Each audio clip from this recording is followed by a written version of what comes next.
build this country.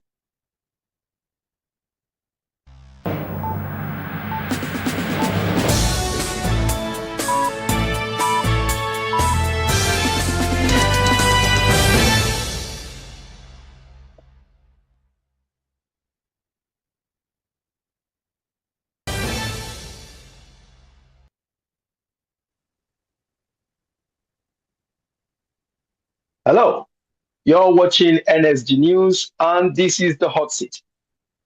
In the interest of Ghana must work, Ghana can work. We want Ghana to work. Stay with us, ride with us as we look into the elections as Ghana goes to the poll tomorrow, 7th December 2024. Election 2024. So keep your dial, your phones, and everything at NSG News. Your news with integrity. And you will not be disappointed. Tonight, we're going to have conversation about tomorrow, what has been, what is, and what will be. And I am blessed tonight to have with me a very intelligent gentleman who is in the person of Kofi Asante, a journalist and president of the UPDN. Once he's start talking, I'll get him to tell you what UPDN means. Kofi, if you don't mind, I'll call you Kofi by your first name, or I can call you Mr. Asante. That's okay. Kofi is fine. What works for you? Kofi is just fine. Kofi is fine. All right. You call me Aim. Aim is the name. Aim. So, Kofi, tell us, what is... Anyway, you're welcome to the hot seat. Thank you. The program is the hot seat, Ghana's authoritative patriotic program, where we don't back down on country and people matters. Right. So, you're welcome. Thank you very much. How is the heat like where you are? I mean, at the NSG studios, we are blessed to be more relaxed, but how is it like where you are? Well, I'm here in the capital, Accra, and I must tell you, after some few errands in the capital, Ghana is really heating up for the election tomorrow. And I am happy to see what I'm seeing because there's a lot of energy in town. Previously, we were thinking, oh, people wouldn't go out there to go vote. But counting from yesterday into today, it looks like people are traveling, people are going, people are ready to do what constitutionally they are mandated to do. So I'm happy. I'm back home, quite relaxed. I feel very stressed up, but we are here to serve country and people. So that's why we are here on the hot seat this evening to talk about Ghana. People are traveling to go and exercise their rights to choosing the next government that will manage the affairs on our behalf. That's beautiful. Of course, the NSG News team, People's Viewpoint, were out and had a conversation with some people of different backgrounds and partisan alliance. And yes, they talked about tension. You talk about energy. This energy, is it positive energy, energy to be concerned, or what is this energy you're talking about? Yeah. For me, I would say as a journalist, I would say it's positive energy. Okay, and I've covered elections for quite some time, you know. So I've seen several enthusiasm in an election year, but this year's enthusiasm is quite unique because I wasn't quite feeling the enthusiasm until this very week. Okay, people have been very, very quiet. You know, when Ghanaians are very quiet, meaning they have something under their sleeves. Okay, election 2020, election 2016, 2012, and 2008. Yep. I've covered all of that. Okay, there's a lot of rally in town, small mini rallies, big rallies, etc. But this time it's not like that. People are doing. Is it what they call the final push? a fine. You could call it the final push. The final push. Door to door, person to. Absolutely, absolutely. And so there's less energy, but people have so much under their sleeves, and we'll get to see it like one of the account proverbs rightly say that obi sobeto boabo on the friend is sobeto boabo na enkura na ne ninety so. Okay, if excuse me to say a blind man want to stone you, if he or she is not holding the stone, meaning he or she has his or her foot on it. Okay, so you don't even have to excuse us. This is the hot seat, where it's about country and people. Feel free. You want to speak to, speak to. You want to speak, or hear me. Whatever counts, let's flow with it. Something for somebody. You want to go to Dagbani, Boliviani, whatever, we will flow. All right. So don't worry about that. Don't be apologetic about being Ghanaian. That's very fine. So tell us, what is UPDN, where you are the president? We'll come back to. I don't want to run away from you identifying yourself to our viewers, and so we would go back to election energy just after you tell us you're the president of UPDN. What is UPDN? What do you do? Thank you very much for the question. I'm privileged to happen to found and lead this noble group because around 2015, we started with a WhatsApp page, and we have some few groups of journalists who came together. Some of us were not in the country, and they wanted to know what is really going on in the country. So we decided to build a network that people can, and some of us in Accra too wanted to know what is happening in Kumasi, Takoradi, Tamale, Aflao, go wherever. So we said, okay, so why don't we build this network? Wherever you are, you feed us in with information. So we started. Everybody was serving each other. If you need a contact, if you need information, what happened here? We hear there's an accident here. Could you report?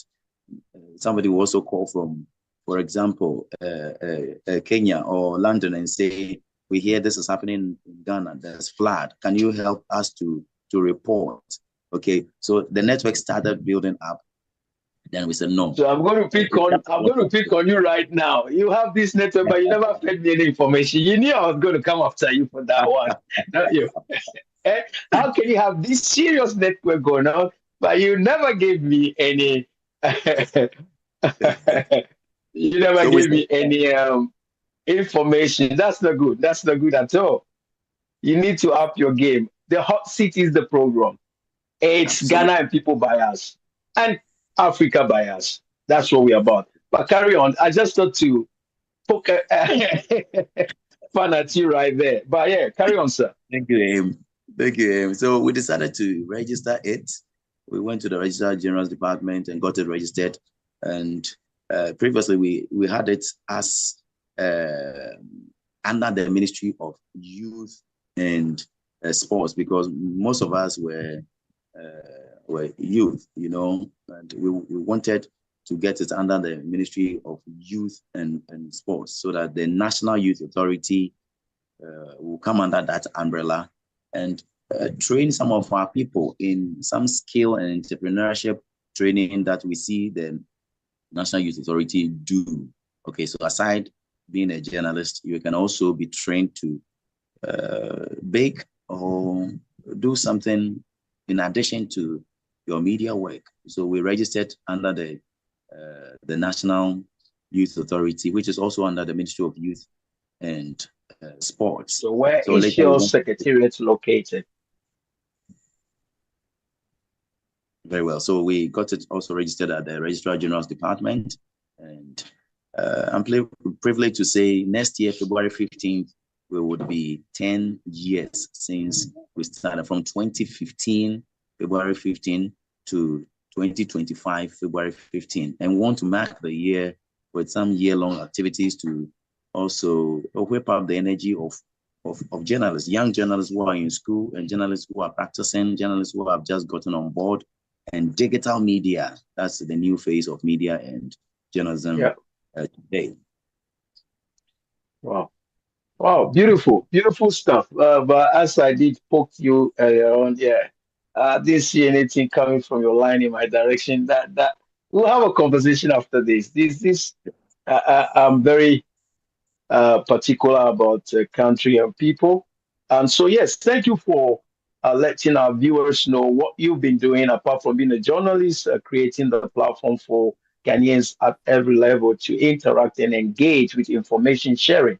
Something that is good for country and people because for some time, Ghana sometimes, let me also come in here and say, I hope I'm saying it right. Pesemi Kuminya, like Minkwa, only you. Yeah. Uh-huh. Yeah. But what you're creating means it's not only you. Doesn't matter how it you want it, take it and do whatever you want to do with it. That is beautiful. And that means you're going forward. That's going forward. Now, the energy, let's come back to the energy towards Sure. tomorrow.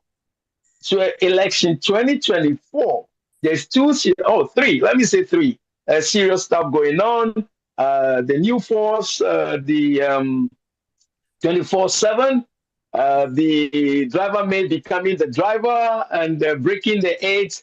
We'll delve into all those subjects. I'm not sure why you're smiling. I don't know what I've said wrong here. Whether the driver mate is the issue or the breaking the eight or 24/7, I'm not sure. We'll find out.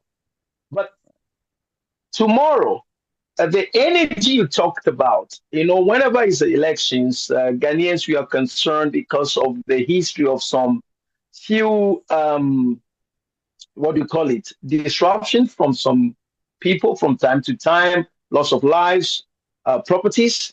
So when you talk about energy and tension, people are concerned. So if you can break that down, what you mean by the energy towards tomorrow? Is the energy of which one is it? Thank you very much. This energy I'm talking about is positive energy. Positive energy because, like I said, I have covered elections for several years, and you would see a lot of energy within the middle of the year, the election year. People are so elated and ready to go cast their vote.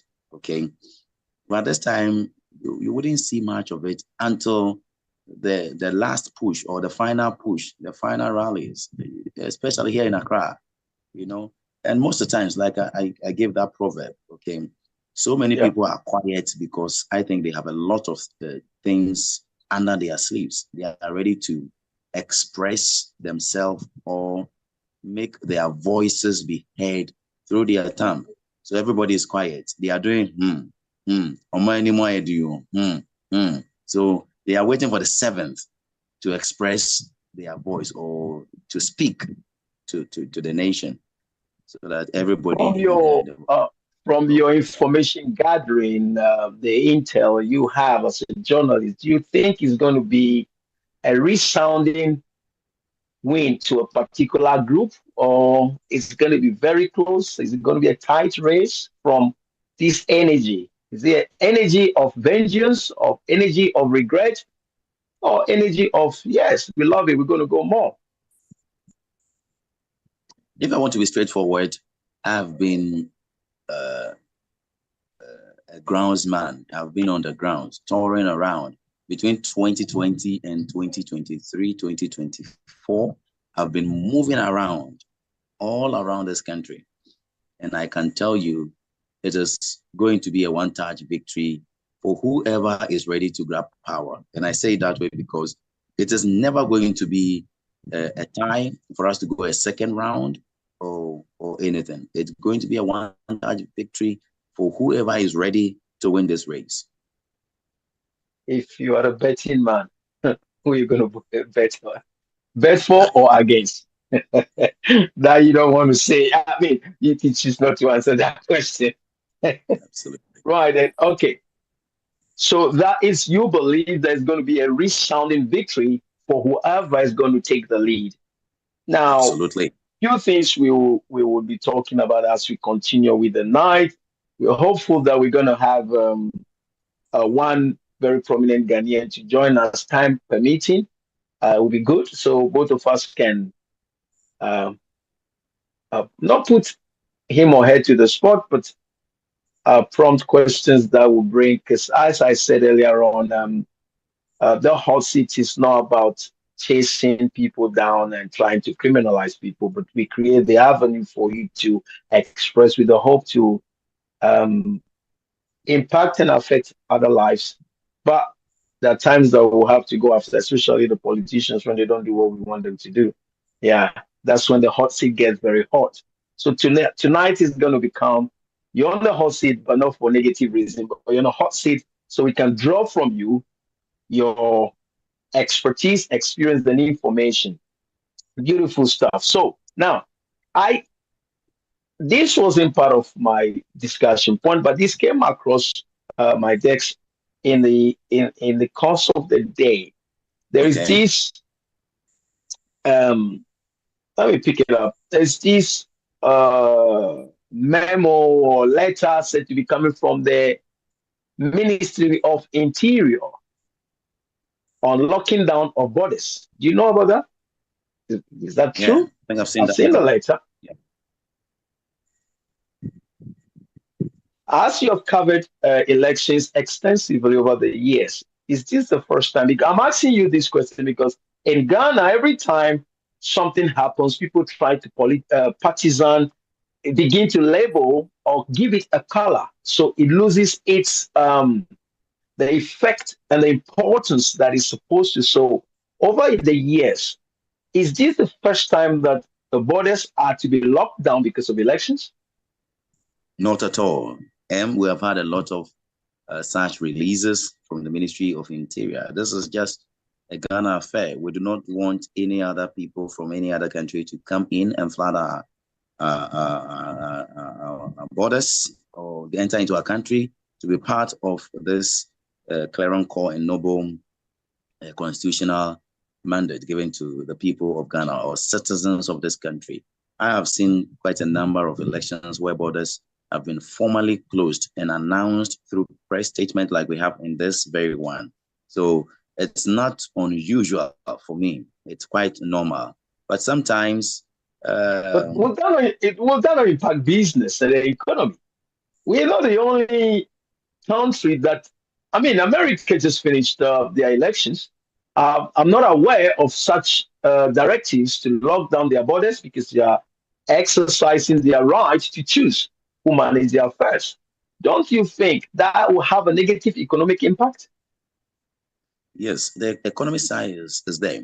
But the security of our election so that we will not have the elected president or the Because elected. I'm asking you as a journalist, ideally, I should be asking the Minister of Interior if you're going to lock down the country for elections purposes, you're doing it today. It's too late. Whoever wants to come in is in. Whoever wants to do whatever wants to do is in. You're too late. So this is why Ghanaians feel like, what is this for? I want to go buy food from Togo and come and sell. At the end of the day, when I elect you, you don't even know me, and now you're locking me down not to do business. What in the world? That's how it sounds to Ghanaians. You have a point over there, but I can tell you for a fact that our security officials are not sleeping. They have laid surveillance on our borders since the beginning of the year. I didn't know. Okay, so why don't we continue with that surveillance? They think, you see, some of these things, when you do it at last minute, it could have a very good intention, but the time is coming, could make the people to become apprehensive. Is there something serious about to happen? Is this why they're locking down the country? Does it mean that even the international ports, we're not going to get anybody in? How wide is this lockdown? Is it just the local borders or the international borders as well, i.e., the airports? I mean, I read it didn't say anything much about the airports, but it's just a straightforward, which I mean, you have in front of you.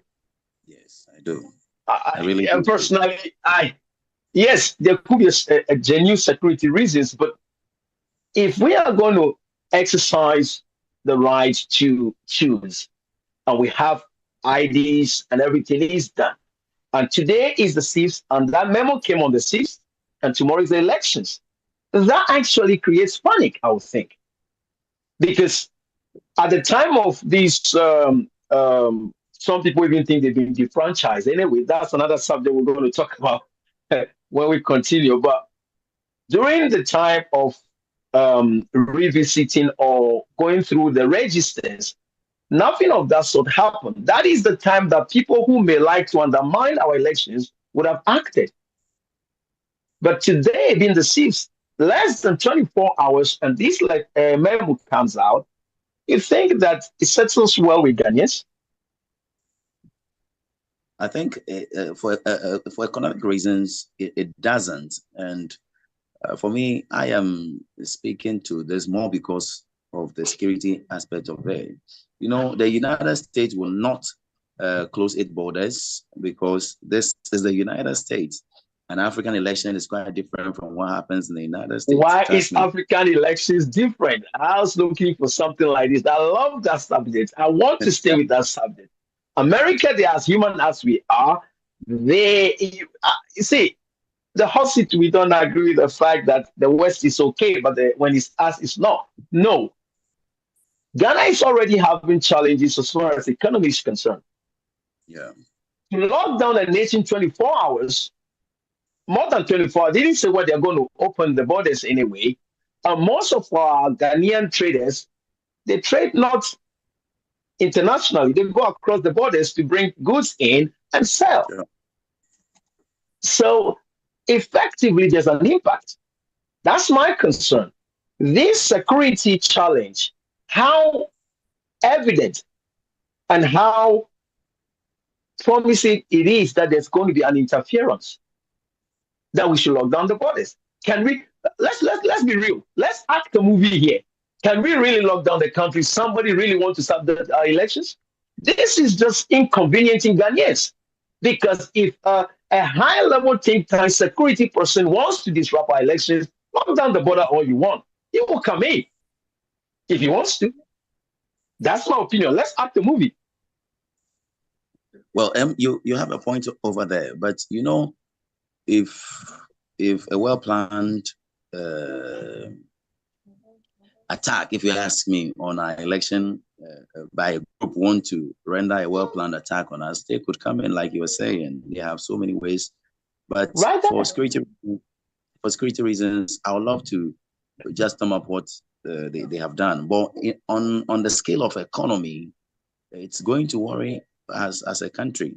But it's better we have seriously economic wars than to have a state that goes down on its knees and back to Boko Haram or any other insurgency because of our elections. So, Kofi, I had an interview with Professor Kwesi Anim. I'm sure you know him. He's a security think tank. He works for UN, African nations, and he said, look, this assertion that the terrorists are coming, he said, there's a way he expressed it. I wish I can't express it that way. And I think I have the same view with him. It's either we're going to be creating this sort of groups than to think that, for me as a Ghanaian, I don't think it's in our make to do such things. That's how I see it. So is it people that are fashioned from outside that are coming in as terrorists or something? Is that what it is? I don't think that the Ghanaians have more pressing issues that disturbs them much more than becoming terrorists, carry bomb and get. We love life, you know. Man won't go drink some pamia, is even go carry bomb, go blast somebody for where. No, let me speak the street language for a minute. Man won't go drink pamia, then feel cool. I say make you go carry bomb, then go blast who? Who to die for who to live?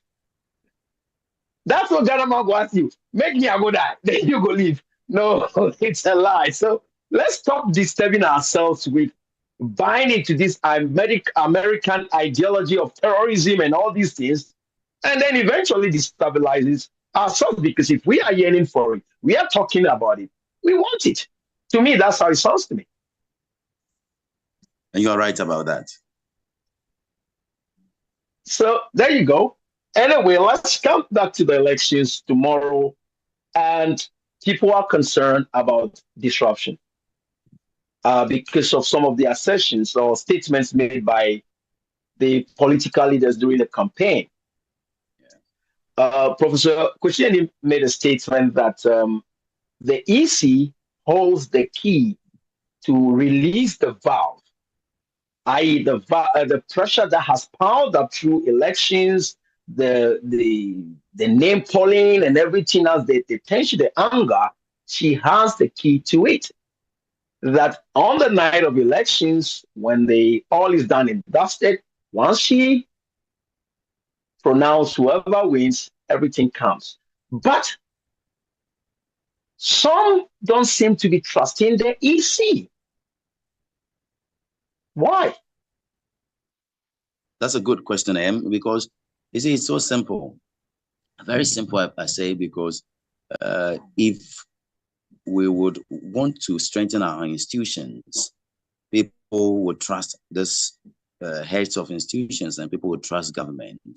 But once Party A comes and relieve the IGP of his position and relieve the electoral commissioner from her position and sacks this person and bring their own family and cronies, friends and family, Ghanaians won't trust anything that person would do. Okay, so it didn't start from Nana Addo Dankwa Akufo-Addo. Okay, it started way long ago. Of course, we would have a president to appoint or to recommend the appointment of one person or the other. That's when some people even say we have to have an institution that would be independent to appoint IGP, electoral commission, and some key independent institution, heads of independent institutions in our country. So the trust is not there because Ghanaians observe, they see that you have brought Mrs. Jane Mensah, okay, whose husband is a party person for New Patriotic Party, and you bring her as chair of the Electoral Commission, and you want them to trust whatever you do, they won't. Okay, you bring Bosman Asari, who is a sympathizer of the New Patriotic Party, and you bring this person in, or these persons in, expect Ghanaians to trust the process, that you are being very credible, you are doing a work with integrity. They will never trust that process. But if all across board people apply and they gain this appointment on merit, and they do their jobs, not paying attention to whoever is at the top there, okay, order from above, whoever is ordering from above, they pay no attention. Ghanaians will respect the IGP. The Ghanaians will respect the electoral commissioner because they can see he or she is an independent head of that institution, and they will respect. Ghanaians are very observant. So I see that it's because we have brought politics. We have spoiled all the institutions, politicized it. Because I know if NDC and John Mahama wins this election, they are going to sack Jane Mensah and Bosman Asare and those cohorts in the Friends and Family in the Electoral Commission. They are going to sack all of them and bring their own people. Absolutely, you've said it. The latter. It's just because they are not their people. Probably they are not doing a good job because they're sympathetic to Party A. You understand? So if you want to do things that so the IGP that is said to be doing a good job as well will go, even though he's doing a good job. You see, this good part of the IGP comes from so many. So when is there ever going to be consistency that leads to a change, that leads to that a long-lasting impression? That's a good question, and that is what you and I, people who work for country and people, we should be fighting them for. We should be reviewing. But we don't fight anymore, Kofi. We don't fight anymore. You know, I ask my friends, everybody's afraid. When I speak to my friends, they say, Charlie, they go wound you, they go do this, so they go do this. So that's what I hear. The politicians have made Ghanaians to be afraid because I don't see why. Because to know a Ghanaian, go to secondary school. That's where you see a true Ghanaian at play. To see a true Ghanaian at play. Go to our secondary school, the way we behave. Yeah. The intercourse. That is a true Ghanaian. We fight for what we believe. But we come out of school And everybody said, Yeah, we are couched in cowardness. But the truth of the matter we are is, you not see, cowards. we are No, not. we are burying our head in the sand. Ghanaians are not cowards. That's true. You're right I about don't that. agree to that. No, we are not. We We are are not cowards. pretending to be cowards. We are not But we have cowards. been, yes, we have been quelled by the powers that be to be cowards. Okay, but we are not, because you see, you know what happened in Then we should Kenya. stop shouting that, oh, things are not good. Because if I'm not going to attempt to make a request for a change, then I should not be complaining. Then I'm only making noise. Because if you're just making noise to me and it amounts to nothing. You know, this is so personal. Sometimes I don't even want to comment on some of the WhatsApp platform because it seems like just we are just there to talk about ourselves and it goes nowhere. Yeah. Some will speak there, they will not speak out publicly anywhere. What does that amount to? If you ask them to come on this show, they are so They won't. protective of their own identity, their business, because yes, the fact remains there's some level of political witch hunt. But should that make us not to be who we are? You have a good point over there. And I always ask people that Kwame Nkrumah, yeah, you look at the condition under which he fought, fighting your tax masters. He doesn't have rights like we do in our country, but he stood his ground. We have rights, but we don't trust in it anyway.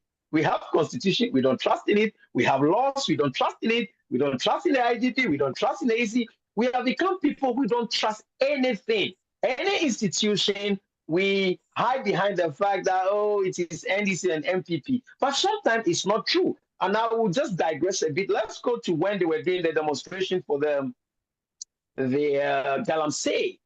And some of the guys misbehaved. And they were arrested. Suddenly, the police trying to maintain peace and to take the hooligans from among the people. Now, the other side is saying, okay, yes, they are doing the dirty job of MPP. So no institution can do their work as they are expected to do. That actually hurt me a lot. And some very people that I respect were saying the same thing. I said, are you crazy? You mean what the guys were doing is right? What's your opinion on that? What's your view on that? Well, for me, I think they were very much right, and I was citing that example with the Kenyan example more because it never took the Kenyan youth just a day or a year to get the heat and the energy they got to confront the power of William Ruto, and cause that havoc and mayhem, even though people died, may their soul rest in peace, and cause that havoc and mayhem to receive that change, or to hold that financial bill they were proposing to increase bread and petroleum products and this and that. It didn't take a day. It took over 10 years to harbor all those grievances, all those things they were not happy with from the politicians in Kenya. We have gotten to our time now. We have taken a lot from 92 throughout to 2016, throughout to 2024. I am sure if any politician want to do anything, like you saw the youth in the Galamsey demonstration, if they really want to do anything, the youth of this country will step out so boldly, more than the youth of Kenya, and let the powers in Ghana know that they hold affairs. Of course, the youth of this country are more than the elderly. You know that already. And when we step out in our numbers, there's nothing. You remember Fix the Country movement? I was part of that Fix the Country movement that cost the finance minister, Ken Ofori-Atta, one hot afternoon. But you know that I have my reservation about the Fix the Country. Probably with I don't know, the Red Beret guys, I have my reservation about them, Okay, you do. Demonstration is okay, but I feel like sometimes the demonstrations are more a nuisance. If you're going to bite, if you're going to attack and you will not bite, don't attack. That's true. Pockets and pockets. No, if you're going out to demonstrate, stay on the road until they engage. But just to come 2 hours and go away, it's just you're playing. So I feel like these guys were just playing tunes that resonate with Ghanaians. But do they really want that change? I don't know. That's my opinion. I may be wrong. So, and then when you say fix the country, my question to them is, who should fix the country? You're devolving the responsibility of fixing country to somebody else, but you're part of the fixing. So my question is, who should fix the country? As a matter of fact, as you said, if we hold them to accountability, which is we are participating in the fixing, they'll do more. But you see, we take the backbench of fighting one another. Once I disagree with you right now, they'll say, oh yeah, I'm NDC or MPP. That is why I'm disagreeing with something that you may say that actually projects NDC or the other. That is the biggest problem we have in the country. And I wish tomorrow's election will fix that. But I don't think so. You're very right on that. I don't think as well, because for Ghana to get to that very point, we have some 30 years or 50 years more to get to that very point before we can fix that. I'm telling you the gospel truth. Before we can fix that, we have 30 years since more. 1957, then we count. Then 1992, we've counted into the 30s now. And we are still, yes, there's some minimal movement, but it's not significant. It's below the ability and the capabilities of a Ghanaian. I tell people that whenever you say that Ghana is broken, you are telling me, you yourself, you're broken. Because a country is not a vacuum. The people in there makes the country. So if you write from the country, you're writing yourself off. Start with yourself first. Something we are all refusing to do. We'll come back to that. Okay. Yeah, go on. Yes, go on. Go on. Yes. It is an open discussion. Go on. Yes, please speak to that. Okay, you have a clear point on that. But you see, the citizens we have in this country, if we really want all of them to get involved into changing this country, then we have a lot of work to do. I remember you had a conversation with a professor, I think, who is into political marketing. And I love that conversation so much. You know, we're talking about NGOs. Oh, Dr. Joyce Manuel. Yes, she's a doctor. She lectures. Yeah, you're right. Oh, you've been watching, but you didn't give me any information. You know, you've not been giving me. Yes, carry on, sir. She was telling you need a lot of money for the NGOs or civil society organizations to get this education or this advocacy job done into the villages. They don't have money. Donor support are supporting, and they don't have enough donor support. So sometimes out of 16 regions, they can just do 3 regions or 6 regions and leave the 10 or leave the 13. Okay. So government has quite. What are we using our monies for? That's the point. The NCC is supposed to do a lot of work, not the civil society. They have a budgetary allocation given to them, but they don't do the work. So many institutions established by the Constitution and funded by government that are supposed to work are not working. So they have deliberately relinquished their duty for their selfish gain, because they don't want the ordinary Ghanaian to understand things, so that they can keep hiding stuff from us. And if you want to open up things to the ordinary Ghanaian, it's the cost and everything is at your peril. We will continue with the conversation, and you'll have the opportunity to ask our prominent guest that is coming tonight. So as far as you and I is concerned, it's just a panel discussion, so we can keep going till tomorrow. You know, we are building out the vim for tomorrow. You said the energy is there. We want to add more to it. So yes, we're privileged to have with us tonight one royalty. Okay. And that will be in the person of Manye, Dr. Natuchu Sayo, the first. And as you can see, she's on screen with us. It was at last minute, but her love for country means she made time for us. Manye, Dr. Na, you're welcome to the hot seat. Thank you very much. Thank you very much. And I must say, first of all, greetings to your viewers and listeners. But the name is Na Chocho Soyo, not Soya. Na Chocho Soyo. Yes. Do you want to give us an insight to what it means, please? I mean, for the benefit of our viewers. Soyo simply means Thursday woman. And one would think it's because I'm born on Thursday. No, it's a stool name. And it also means a strong woman, a warrior lady. So I have to be careful tonight. I'm dealing with a strong woman. Indeed. Thank you very much, Your Royalty. Thank you for making time to be with us tonight. On the panel as well, we have Kofi Asante, a journalist and the president of UPDN, and yourself, as we look into Ghana going to the polls tomorrow. We think it will be very important to have your voice adding up to what is going on, even though they said the royals should not be in active politics. I don't think you being here tonight is active politics. Thank you for your time.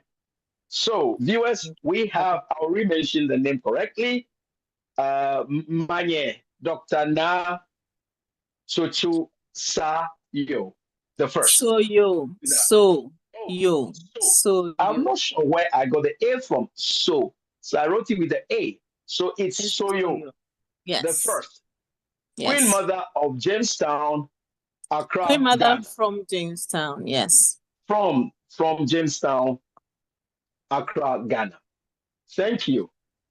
So I'll start with the most I will not call it interesting, the most historic thing that has happened just a couple of about a month ago, when you hosted the Homowo in the United Kingdom.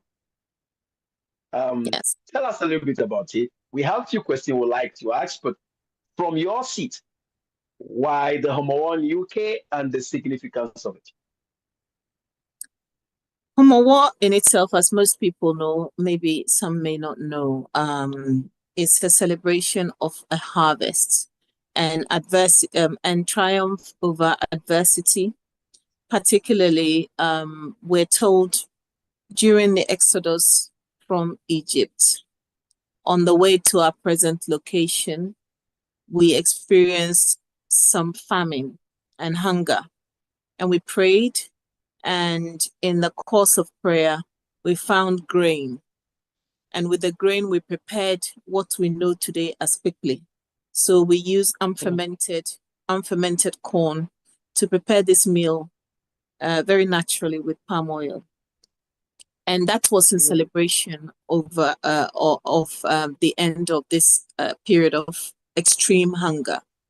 And so we commemorate this festival so that we don't forget where we came from, but more importantly, to remember that we are a resilient people, and at every opportunity to let our people know that no matter how or where you find yourself in adversity, you have the ability to triumph. Why did we celebrate it in the UK? I'm a firm believer that if you are a queen, a king, if you are a Ghanaian, you don't change your identity simply because you reside in another country. You don't cease being a Ghanaian. Even if you become a British, you do so probably by naturalization or for our children because they're born into the British system. But fundamentally, if you're a Ghanaian, especially one who has come to reside in a country, you are always going to be a Ghanaian. And it is important that we showcase our culture. It's important that we showcase our tradition. Britain is actually quite a diverse society, and you realize that we have various celebrations. You have Ramadan, you have Diwali, you have other celebrations across the city, especially if you live in London, but across the country. And so why not? As Ga people, this festival is very unique and it's highly spiritual. The uniqueness of the culture, we feel we have not told its story enough. We haven't showcased the uniqueness of Homowo Festival enough. And so we've started celebrating it actually from 2010. And we've been doing so every year until recently. The last one we had was in 2022 in Milton Keynes. But this was the first time that a sitting Gamanche this year, that a sitting Gamanche has come to join us in celebration. In the past, we have had some of our major traditional rulers.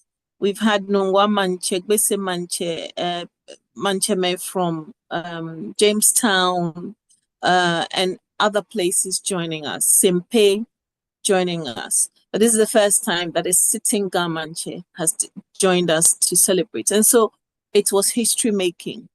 The visit was not just about Homowo, it was about other things as well.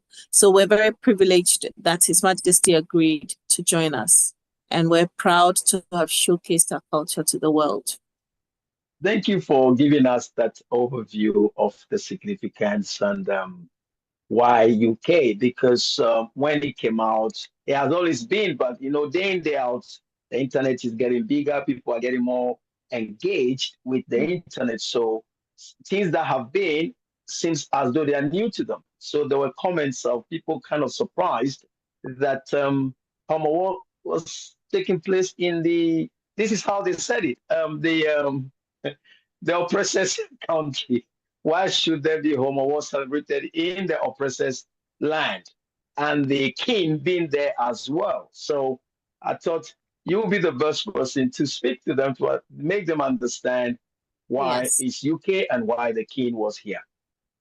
I would like to comment on this word oppressor.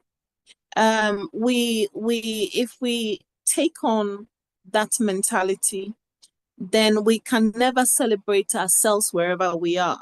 We will not be able to wear our traditional attire, eat our food, and so on and so forth, because why should we do anything that's uniquely traditional or cultural or unique to us in any foreign land?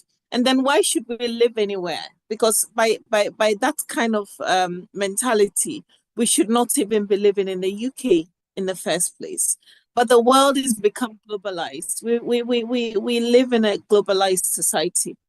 When people will travel abroad, white people come to Africa to stay, to work, to trade.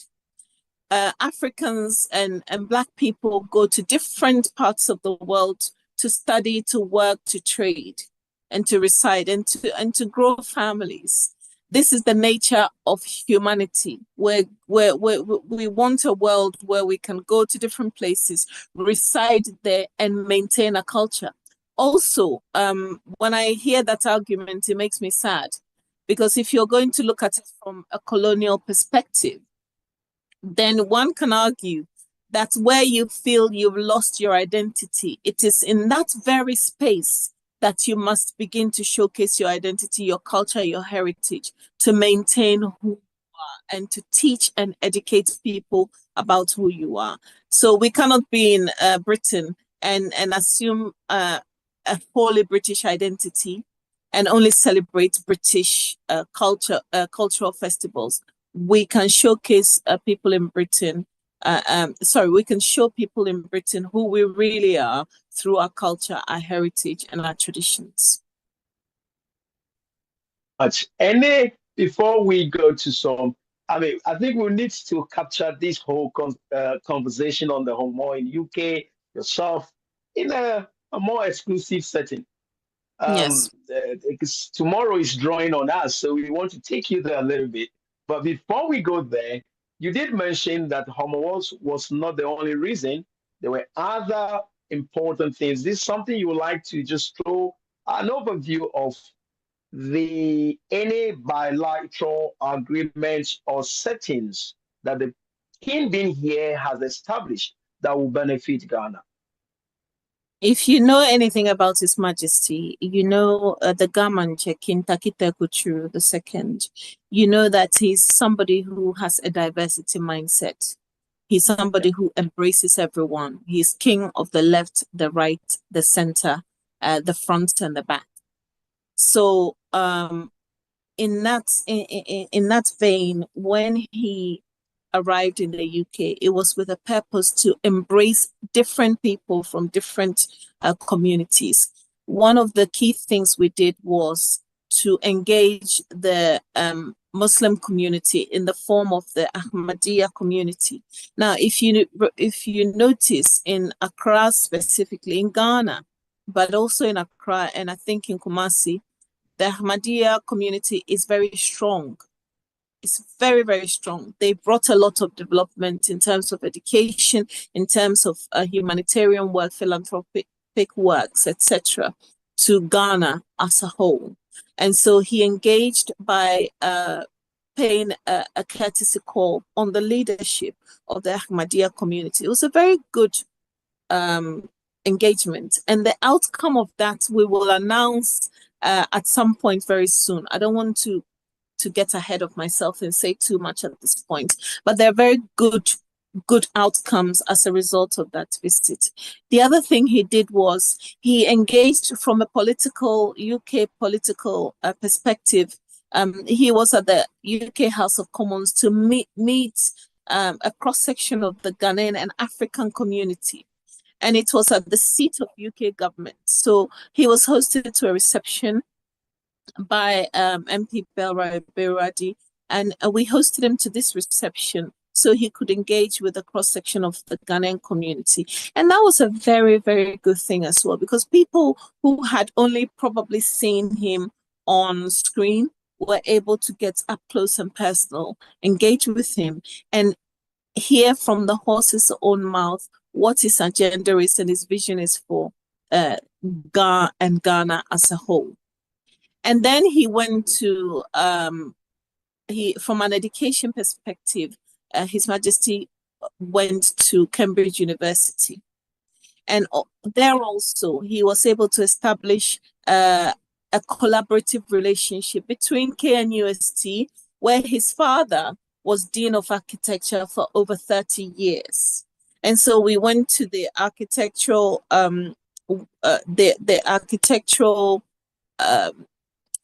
campus of Cambridge University, and he was able to establish an exchange program with the university, not only for KNUST, but also when you come to Accra, being the king of Accra for Legon. So we're working on actualizing these things. So his visit was about culture, it was about religion, it was about it was also about education, and it was also about engagement of the community. He was also hosted to a church service, a Thanksgiving service at the FCI. So he was with Reverend Dr. Shadrach Ofosuwari, who hosted him to a Thanksgiving service. So if you notice, it was a broad range of events targeted specifically at a wholesome community engagement. And that is what leadership is about.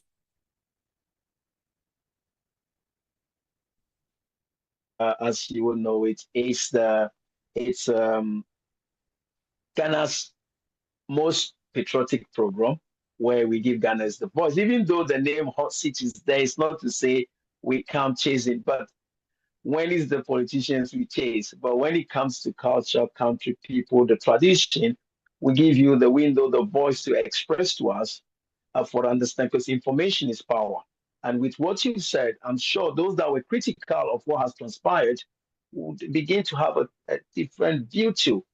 My special guest for the night, Kofi, do you have any question for Manye before we go into election matters about the homo? Anything you want to say to her? Question you want to ask?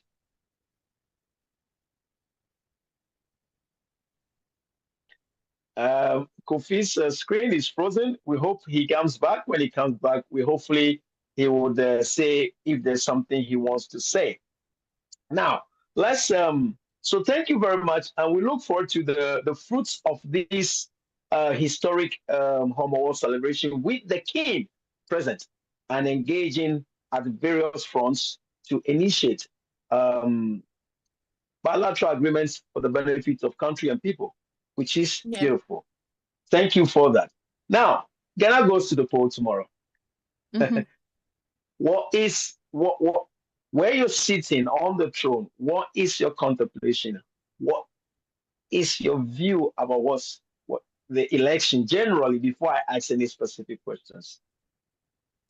My view about any election is it's a democratic process. I believe the people have a right to exercise their franchise in the way that they feel is beneficial, not only to them, but their families and their loved ones and the nation as a whole. As Ghana as a whole, we're an interesting people because just like every other country, in the lead up to elections, there's a lot that is said back and forth.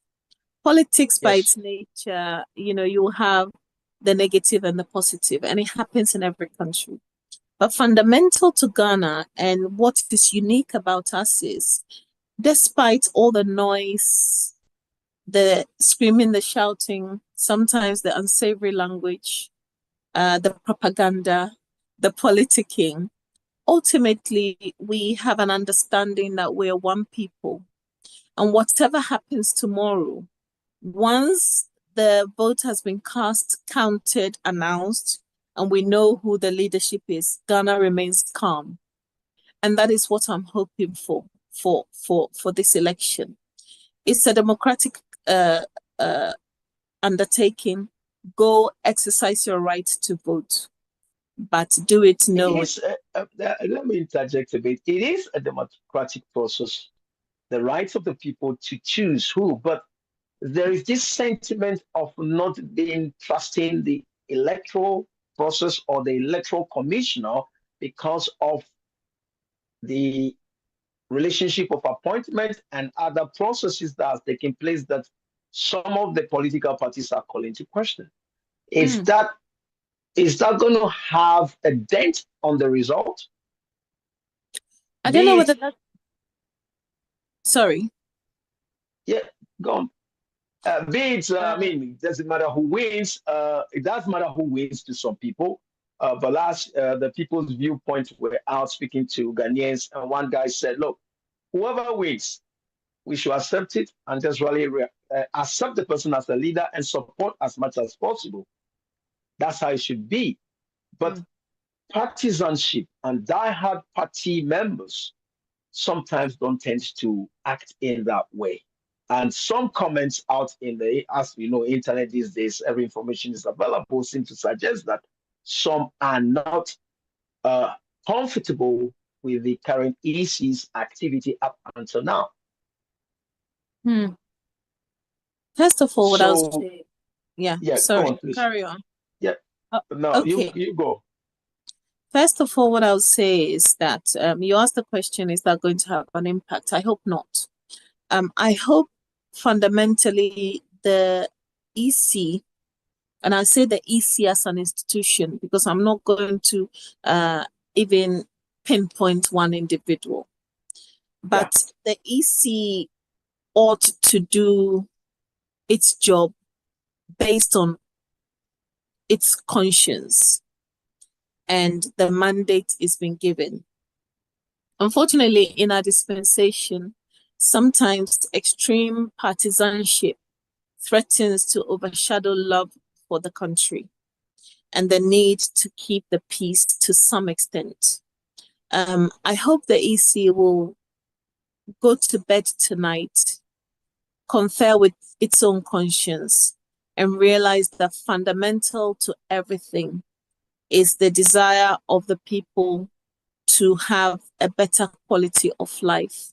And so if they've been given a job to do, they'll do it to the best of their ability and as open, fair, and as honestly as possible.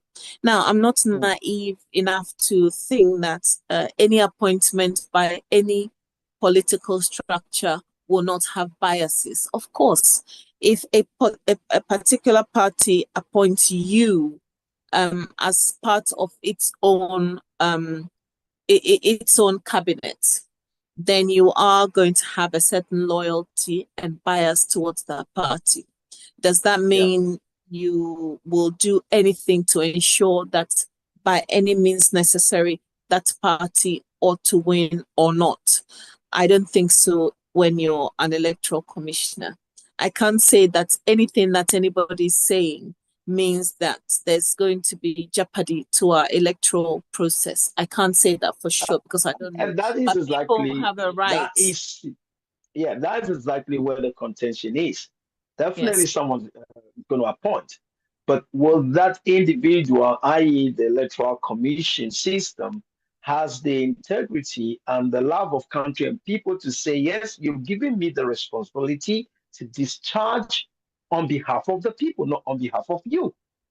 Yes. Because your interests sometimes may conflict the desire of the people. And your interest may sometimes conflict what I'm seeing on paper.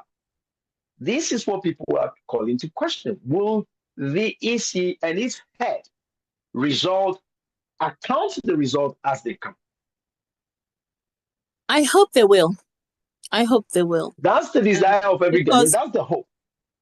Well, I think that in 4 years' time, if we have to go to the polls again, those same questions will arise.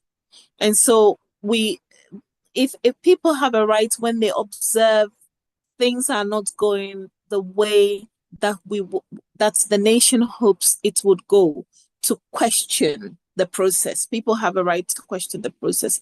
It's not for me to say whether or not, because I don't have any evidence to indicate that Jean Mensa and her team are in any way going to tamper with the elections.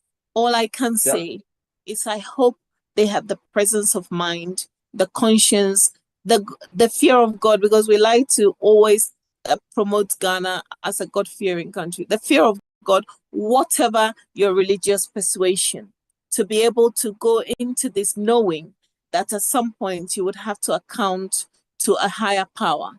And therefore, if you do this as much as is practicable with a clean conscience, you would have the blessings of not only an entire nation following you, but your integrity will be recognized internationally. And who knows where that might lead you in your career objectives and the recognition that you will get internationally. So my prayer is this is held free, fair, transparent, and accountable. Our elections tomorrow are held in that manner. Thank you very much for that contribution from your wise seat. You're spoken nicely.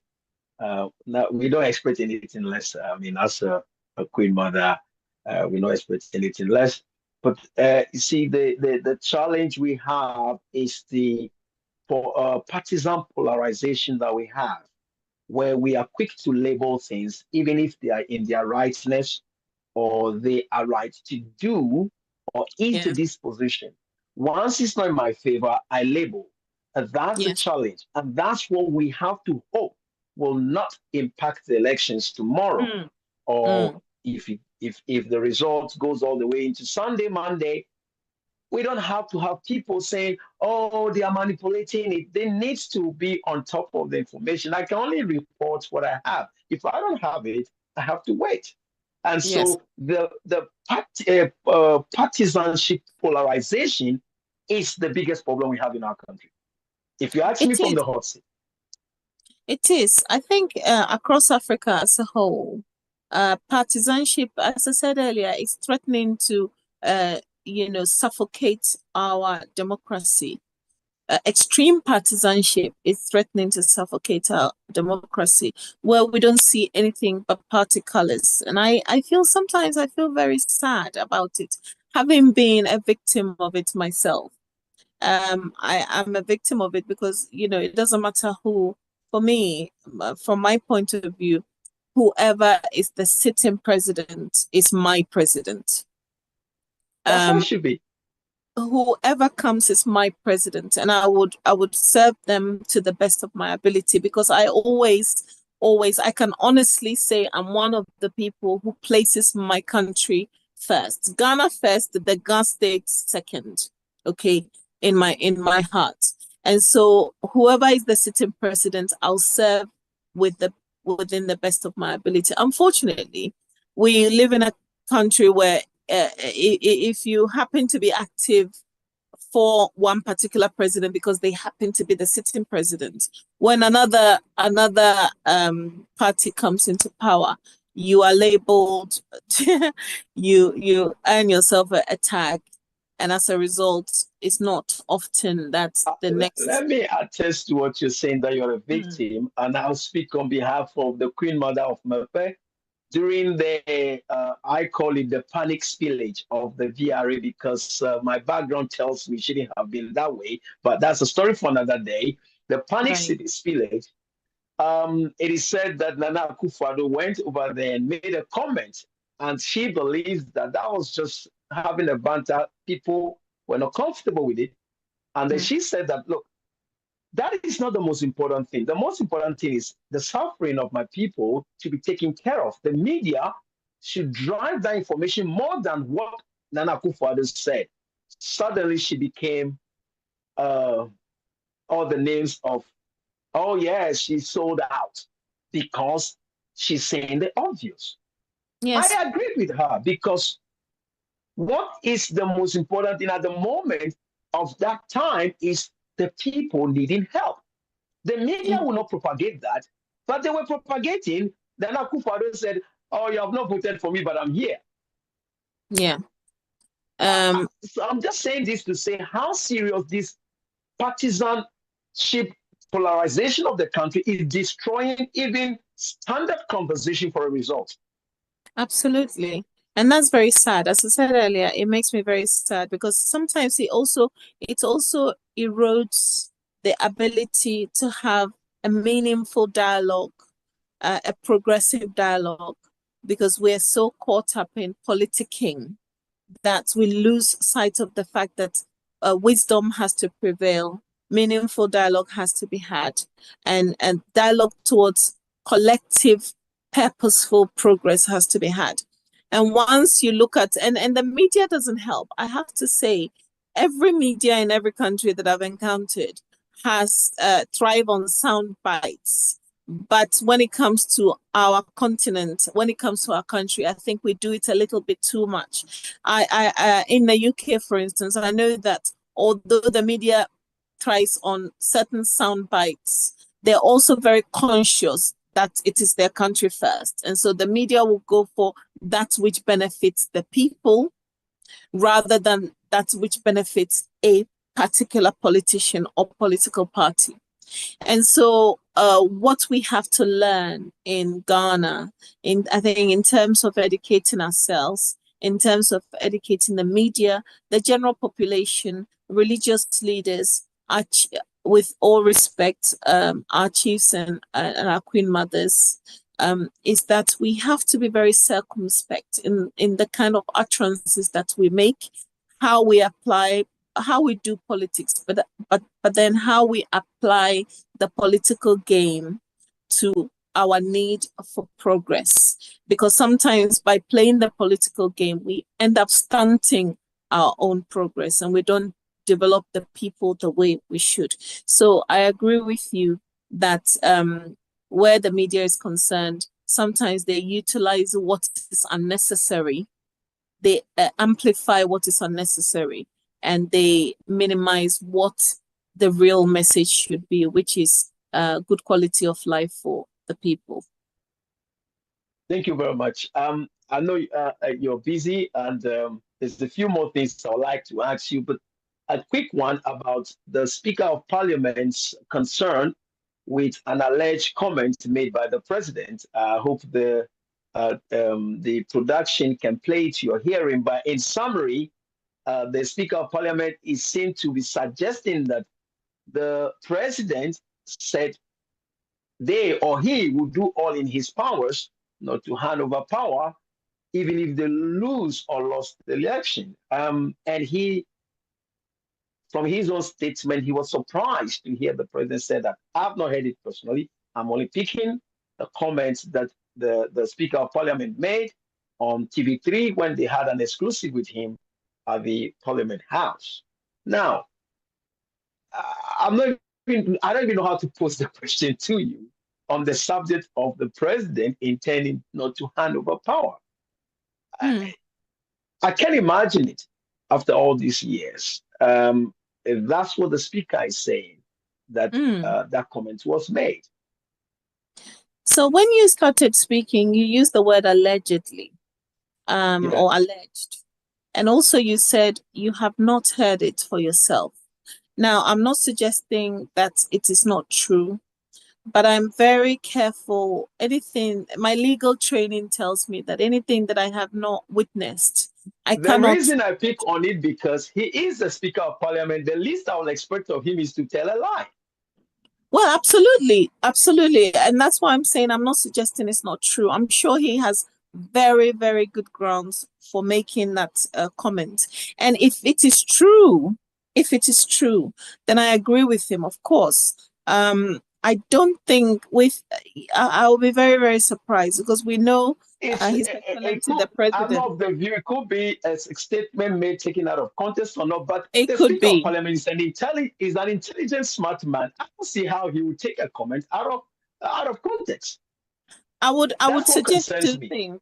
I would suggest two things. First of all, yes. if that comment was said or that comment was made, I suggest that the evidence is brought out. But also, if it was made, I find it highly unfortunate. And I will be surprised because I know His Excellency the President is a lawyer. He understands the law. He understands human rights law. And I don't think from that perspective, I will be highly surprised that even from a human rights perspective, such a highly regarded human rights lawyer would make a statement that in effect will be depriving the population of their right. The production will play to the hearing of ourselves and our viewers.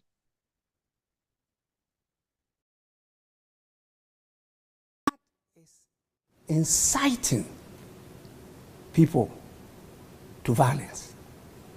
Okay. That even if we lost the election, we will not hand over. We will do all we can to hold on to power. That is unacceptable. I was really shocked to hear that because His Excellency the President knows that the power he's holding is not his. It's for the people, particularly the voters. And the people voted and gave him that power. Once they vote you out, he even is ending his 8 years period. At the 6th of January, 2025, His Excellency Nana Addo Dankwa Akufo-Addo has no such power. He knows that if he orders the CDS on the 7th of January 1992 to do anything, he will not do it. My understanding of what you're saying, really... He has no such power, so it's just an empty boast. Brutum fulmin. He cannot. He will not have that power. It's the person that the people have now voted for that have been given the power. And though the people looking at that person, not him.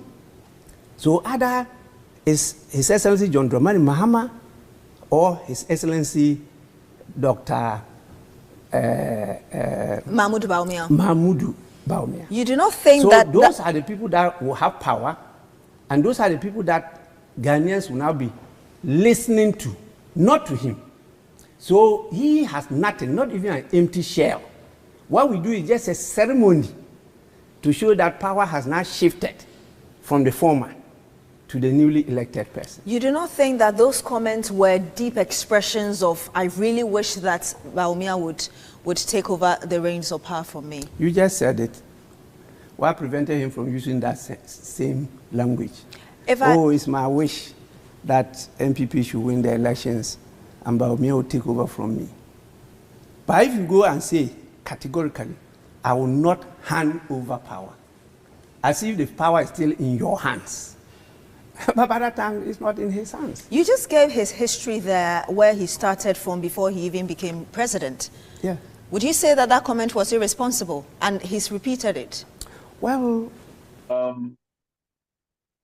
you've heard it for yourself, Manye, Yes. that Speaker is adamant that he's not taking the subject out of context. Yes. And is he surprised? Even though he still maintains the fact that the instruments and the institutions of government and country will function. But he's surprised at that comment. Of course. I will say once again, the speaker is a highly respected man of integrity. However, when I was doing legal training, I was trained to establish evidence before coming to any kind of conclusion. So this is what I will say about this subject matter, because I haven't heard it I haven't seen any evidence of the president actually saying that, without suggesting that the speaker is not telling the truth. I'll say I will reserve my judgment on this. But however, if the president did say it, and it's just a case of the evidence having not come out, then I will say again that I'm quite surprised, because I know His Excellency is a lawyer, and he's a good lawyer at that, and he's a human rights lawyer at that. So I would expect him to be more circumspect and know that the Constitution doesn't allow that, and also the law doesn't allow it. So it would be unfortunate for a sitting president to make that kind of statement. But again, I have not heard it from us. I did some research actually to see if I could find this statement in a video clip or anywhere else. But apart from the assertion from the Speaker of the House, I found no evidence. So I can't say for a fact that I have heard it for myself. Same here. I mean, to be honest, I did the same. When I heard him, I went searching, where can I find this statement from him directly? But yes, it's only other captions from other media houses that is not similar to what he's saying. They were saying something different, but from what he's saying, which is serious, I didn't find it anywhere. Exactly, and this is why I'm very careful to not jump to the ultimate conclusion that is what the president has said. I would like to think that he knows. But it is difficult also not to be moved by the, of course, person saying this, because he is he's second to the president. So apart from the vice president, he is in a very high position as a speaker. So for him to think this through, or what it is he has seen, given head, to actually openly say it on television, it's difficult for me to say it didn't happen. I can't judge, just like you're saying. Oh, no. I'm not saying. No, it concerns me that it's a very tough subject. I'm reluctant to say it didn't happen, but I'm also reluctant to say it did, because simply because I haven't witnessed it. Now, like I said, Mr. Gbagben is a man who's highly respected and a man of integrity, I'd like to think. But what I have not witnessed with my own eyes, I cannot then turn around and say it is so. So what I would suggest is to lay this matter to rest, is to suggest to Mr. if there is any evidence of the president making this kind of statement, that evidence should be produced. Also, if the president did make this kind of statement, I'll repeat for the third time that I'll be very surprised, and knowing that he's a lawyer, and knowing that will be a breach of the fundamental rights of the people to not hand over power when the people have exercised their franchise and determined who they want their leader to be. I would be very, very surprised, and it will concern me as a citizen. But like I said, I haven't heard it for myself, so I cannot cut it. I played that video for your hearing to ask. Actually, the reason is the potential of that statement from the speaker referencing the president not wanting to relinquish power, the impact it will have on the election, and the behavior of the people is the reason I'm raising this with yourself as the Queen Mother, where you are the custodians of the land. How it concerns me that such a statement is out there. I'm not saying it shouldn't be, but the impact it could have on the election? You see, if that statement is out there and people are deprived of their ability to exercise their franchise, or having exercised their franchise, they're deprived of the outcome of it, I think that those people will be concerned. I'm also cautious in the sense that where we don't have evidence, should this statement be out there at all? Do you understand? Because no matter what, no matter how much integrity a person wields, we are in very tense times. And without providing backup evidence, I would be reluctant to put that kind of statement out there. Because if we don't have, I have heard the president in other clips saying, I will not want to hand over power to someone I've defeated in the past. But that's the kind of political talk that you listen to and you chuckle, you laugh, because it's normal. But anything to say that even if I lose, I would not hand over power. Again, I hope he didn't say it that way. I hope it has been taken out of context. I have not heard it for myself. And I wonder whether, as a man of integrity, and I highly respect him, that we should have put that statement out there knowing without the benefit of backup. Does it help us? And yes, it is right for people to be concerned, but I wouldn't, ultimately for me, I want a country where my relatives, myself, my friends, my loved ones would walk knowing that there is no conflict, where one individual, one Ghanaian is picking up a stone against another. And so anything that will cause inflammation, whether it's from the president or from the Speaker of the House, I would be very reluctant to put out in the public domain. Thank you very much for that. It's yes, it is. It's concerning, but as you said, likewise, the hot seat, we can't draw judgment or conclusion on the subject, but it just raises the eyebrows of the impact it could have on the tomorrow's polls. But we pray and hope the Ghanaians can see between the lines, and as some say, vote, go home, sit down, watch, drink tea and coffee, or eat Cheeto. That's what. And then when it's time to count the elections, you go back there.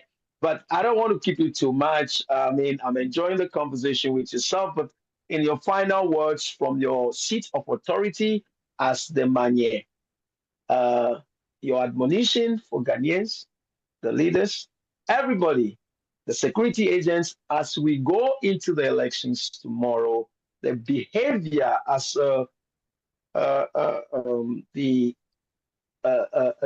as a queen mother, you will expect from your people to act. I mean, not only Jamestown, no, the whole Ghana. The whole Ghana. I will echo something that His Majesty the Government just said. He said, let's respect our democracy. Let's do this with dignity. Let's uphold the dignity of the nation. And then let's do this with love for one another. Now, and that is not being, I don't think by saying that I'm being naive. As a human being, we all want the best for ourselves, our families, our loved ones, and I hope the nation. But if we only look at what we will benefit for ourselves and our immediate family or our loved ones, and we disregard what the benefit to the country as a whole is, sooner or later, we will not have a country that we can call our own, because we've seen it elsewhere where politics and religion to some extent have created a situation where people have killed each other to the point where the country had been destroyed and they had to rebuild from the beginning. What I'll say to everybody in Ghana is, you see, politicians will come and go, politics will come and go. Sometimes it's interesting, sometimes it's dangerous, and sometimes it is downright scary. when you go to vote tomorrow, exercise your right to vote. I don't care who you choose to vote for. Whoever you choose to vote for, please know that at the end of the day, you have to come back and you are still a Ghanaian. Yes, we're nowhere near where we should be after successive governments. But you and I have a responsibility to participate in the democratic process towards progress, not regression. And if you go out there and you do anything contrary to the peaceful nature that we are known for, what will happen is you will regress the nation several years. And maybe in our lifetime, you and I may not be able to recover. So please go and vote. Exercise your right. Think of what is beneficial to the country as a whole, not what some politician has given you. I say to the youth especially that sometimes the politicians use you to do their dirty work. And I'm not going to mince words when it comes to that. Listen, if it is the money that is attractive to you, take the money by all means. Go and get your kenke, your fufu, your banquet tilapia, your jollof rice, your wache, your tozafi. Go and get it. Eat it. Get a drink of water or whatever your choice of beverage is. Drink it on top and still go and vote with your conscience. Come home and sleep. I'm not going to encourage anybody and say, well, don't take the money. Take it because the politicians want to give it to you. Somebody said that, oh, if you take the money and they go and curse you, nothing's going to happen to you. Nothing's going to happen. From a spiritual perspective, a curse put out there on the basis of evil intention doesn't work. It bounces back. So if somebody's intent on doing evil or something contrary to what is right, and you negate it and they curse you, it's not going to do anything to you. Take it from me. So take the money if they want to offer it to you. If 10 politicians come and give you money from all the parties, take the money. Go and spend it on what you want to spend it, but go and vote with your conscience. Put Ghana first. Put Ghana first. You owe it to your children and the future generation not to put their lives in danger. As we say in Ghana, Cha ni omanyaba. May God keep us all. May God bless our homeland, Ghana, and make our nation great and strong. Thank you very much. Thank you for that. If they take the money, means the politicians have to replace it, you know. Oh, well, no, you know, Right. and that is why as young people, you have to hold politicians accountable. But if you're doing politicking and partisanship, how do you hold someone accountable if all you see is party colors? We live in countries where politicians are held to account despite party affiliations. And so, look, if they have to replace it, you need to question how they're replacing it in future. Amen to that. Accountability, very important. Indeed, Indeed. Much, Manye, Dr. Na Chochu Soyo the first. I got it right this time around. Yes, I got it right, finally. Well done. The Queen Mother from Jamestown, Accra, Ghana. And it's been a pleasure having you. We came to you at a very short notice, but your love for country means that you agreed to come at short notice. So she's joining us from the United Kingdom, and it's been a pleasure having you. Have a lovely evening. We will still continue for some time, looking into tomorrow as Ghanaians choose or vote for their next president, MPs. We look forward for the best. Thank you for your advice and thank you for your time. Thank you means we'll be back. Thank you so much.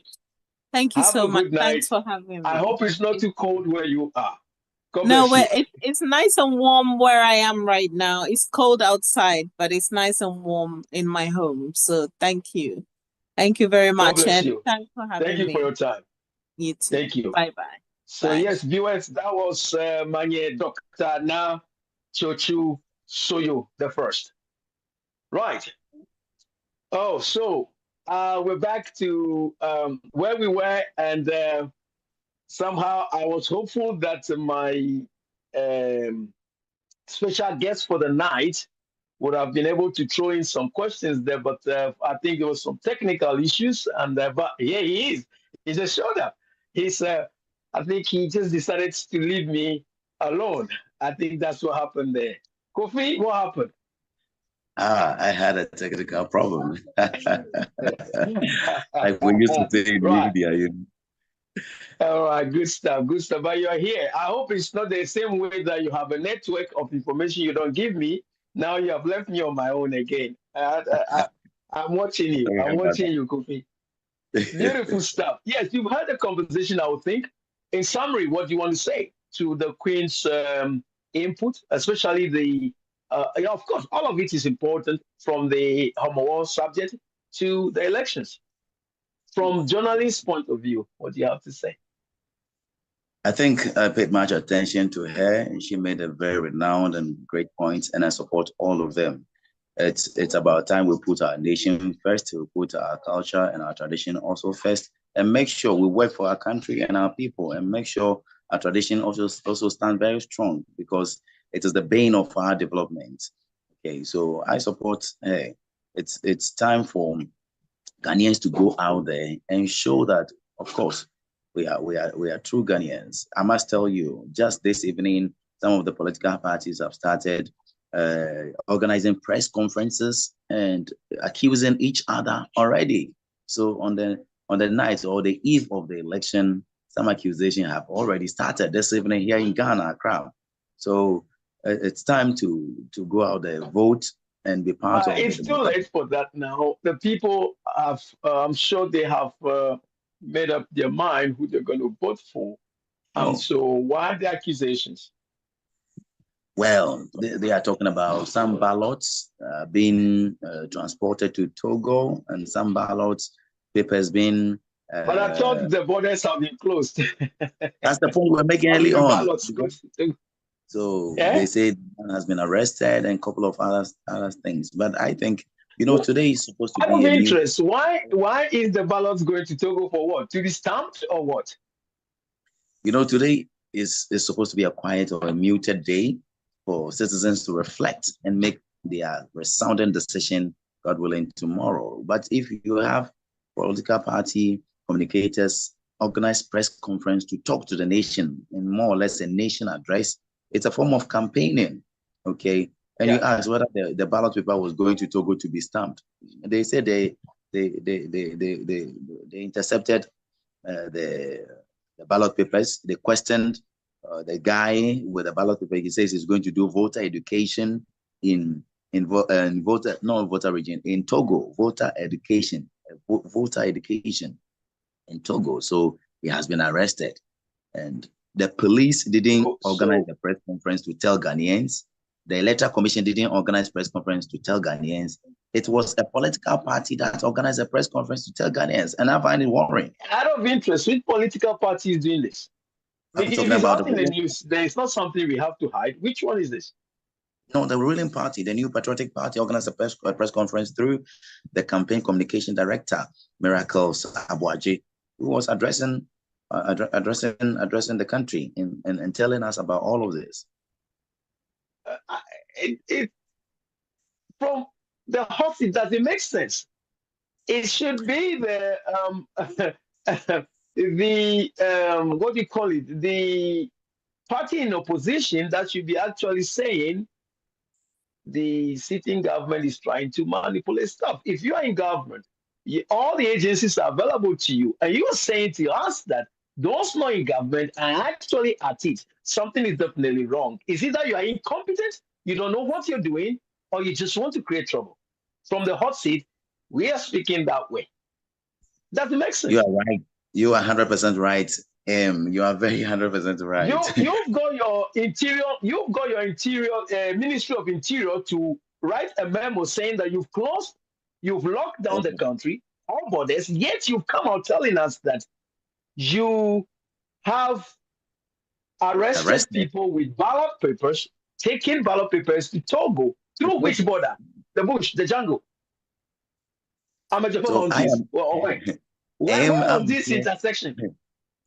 I'm here making some few calls and observing the media landscape, waiting And for the sometimes you see, I'm sorry, let me say this one as a Ghanaian, sometimes I feel like, no disrespect to anybody else, some of the politicians act in a way that I said, if not because you're in a suit, you'll be behind bars.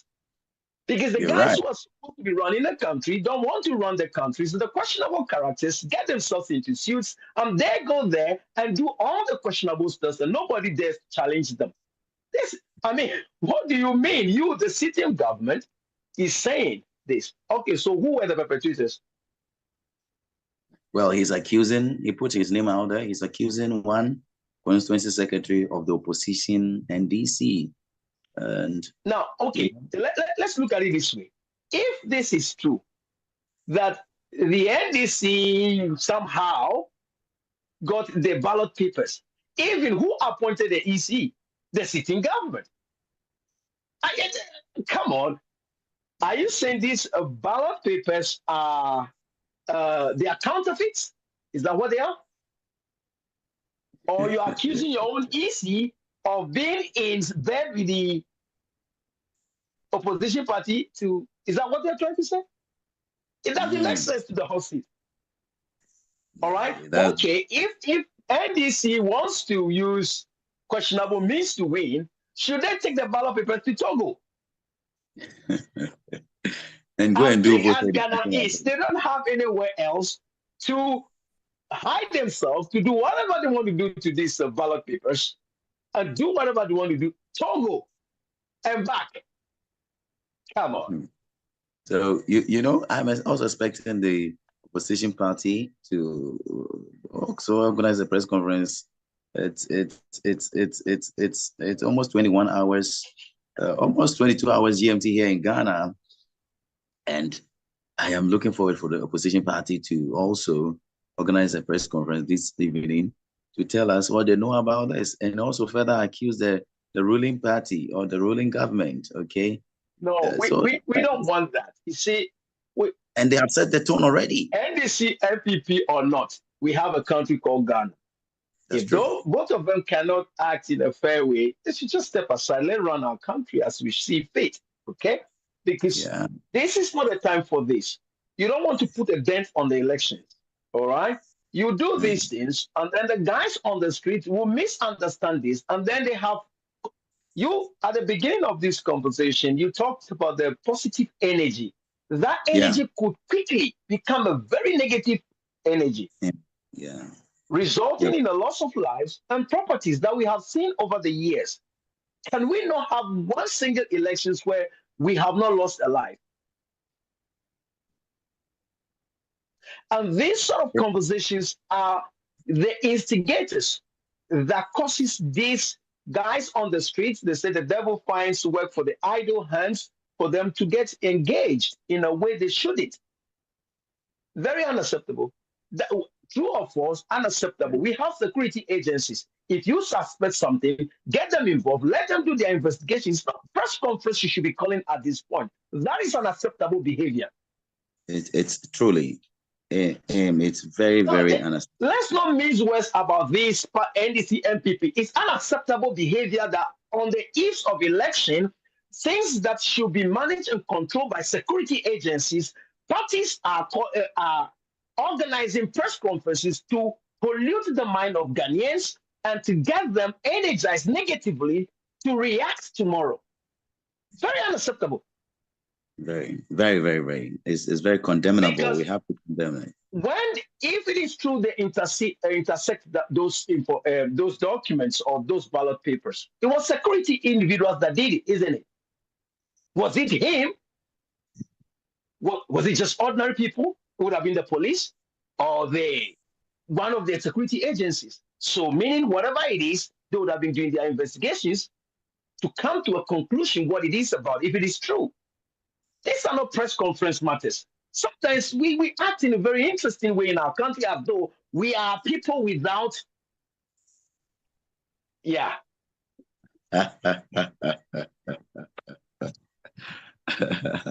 Kofi, no, it's unacceptable. Very, very unacceptable. And for me, I'll use the platform to condemn this. And if we have a responsible opposition, I do not expect them to respond to claims like I would say this. they shouldn't respond. They shouldn't respond. They should let the police. Once they respond, then it's going to be back for, and then that would then trickle down to the streets. That's true. They shouldn't respond. The EC should do it. The Electoral Commission is there to do their job. The police is there to do their job. All other security agencies. Can we not for once trust the agencies to do their job without this partisanship? You know, the hot seat, we say that come off your partisan horses and be Ghanaians for once. See, that behavior is an individual riding on his partisan horse, losing the consciousness of the fact that there's a country first before the parties. That's true. You know, this is why people are always quick to accuse others of, oh, yeah, because you hold a very strong disposition for country and people, they must label you another party. And that is destroying our country. That is destroying discussions. That is destroying the progress of the country. And it's doesn't augur well with this hot seat. Kofi, thank you for that information. What else is going on there? We are only preparing for tomorrow. What else do you have? Bring it on. Quite a lot. We have to do more analysis on NSG news tomorrow morning. You would have to join us and hear more about. I will join you. I will join you. I will be there. I will come along. I mean the what do you call it? The elections update team will be up, so I will come. I'll be more than happy to be a guest. Election focus.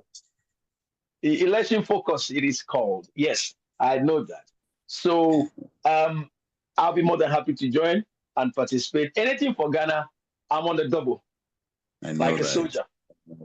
Like a soldier. So now let's have a look at this quickly before we go. Listen, I'm enjoying the conversation. These elections 24/7. Before I take you to the final closing moments of this conversation, I hope production is not going to be giving me a signal to say, let's bring it to a close. It's about the elections. Since you guys have yours tomorrow, let me have mine today. All right? Let's have mine. Now, let's go to, all right, we don't want to be speaking for them. Now, what do you think is going to drive the result of the election? 24/7, breaking the 8, driver may becoming the driver, the young gentleman, Nana Kwame Bediako, building C to Kumasi.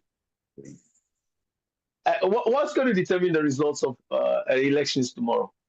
Haven't had the experience of covering election for several years. I think for some 0.5 or 0.2%, Alan Chamante and Kwame Bediako would have. They won't even go more than 1%. I'm not sure they will even get 1%. The fact of the matter is, miracles happen, you know. Well, we have said this severally, and we have seen how. So what happens when at the end of the results and they said Nana Kwame Bediako is the next president? How will Ghanaians feel? Well, because that's not. The fact remains that my own analysis of the fact the Ghanaians seem to have enough of these two giants. Some just are of the view that the other options, they don't think they are ready. Yeah. They want a change, but the options available, they don't think those options are ready to drive the country. And so, but you never know. You never know. He's been doing these campaigns. And so, yeah, anyway, tell me, 24/7. It's a two-horse race. I can tell you for sure. We have 13 candidates and I mean presidential candidates on the ballot. One of them is dead. That's I think number 3 or number 4 has passed on. It can't come. So nobody is supposed to vote for GFP, even though she's on the ballot. Okay. So we have 12 people. All these 12 people, it is just two, the MPPs, Dr. Mahmoud Bawumia, and the NDCs, John Dramani Mahama. These are the two hotbed and two horse race we are going to have tomorrow. And I tell you, for what I am hearing on the grounds, I think, well, we have had free SHS and driver mates syndrome or campaign message for quite some time. Free SHS was started in 2008 and 2012, 2016 before it was able to win power for the New Patriotic Party.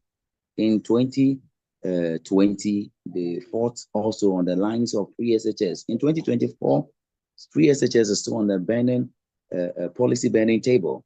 Okay, but I really don't think free SHS could do that magic for the New Patriotic Party this time around. After 8 years of governance, I think Ghanaians are going to observe and watch the economy, what is in their pocket, how much they buy for, how much inflation is costing them when they get to the market, the rise or the high cost of living. They are going to look at all these things before education. So economy, for me, economy will be first.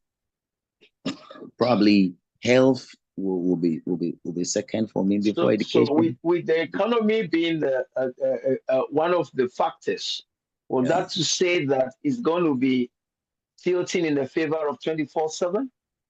Absolutely. That is what is on the grounds here. But I have a reservation and concern about the 24/7.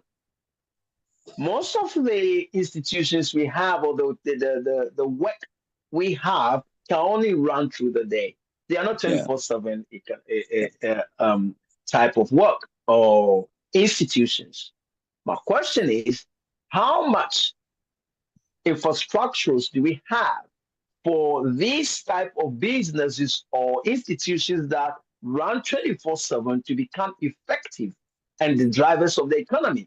Because I'm for Ghanaians, somebody's going to win tomorrow anyway. But when I listen to 24/7, the first question, if I have the chance to ask the flag bearer, is what are the instruments you're going to use to do this 24/7?